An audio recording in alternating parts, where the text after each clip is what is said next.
करिता भय नाही कर्म करिता देह मरता भय नाही। प्रभु रामचंद्र भगवान की जय, हनुमान महाराज की जय, संत भगवान बाबा की जय, छत्रपती शिवाजी महाराज की जय। या ठिकाणी ज्ञानवंत गुणवंत धनवंत येथे आले ती सर्व साधू संत, सर्वांना प्रणाम।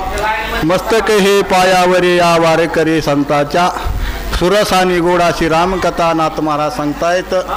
शरभंग ऋषीचा आणि प्रभु रामचंद्राचा भाषण चालू आहे महाराज।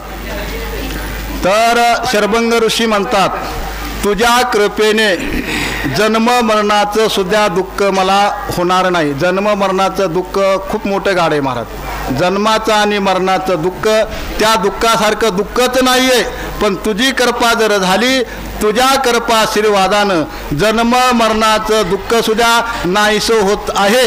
आता मरायचे आणि ब्रह्मलोकाला जायचे, मरून ब्रह्मलोकाला जायचे ना, पण तुझ्या नामस्मरणामुळं किंवा तुझ्या समोर मेल्यानंतर जे काही मरणाचं दुःख आहे ते सुलभ जाणार आहे, दुःख होणार नाही। म्हणून प्रभु रामचंद्राला असे शरभंग ऋषी बोलतायत।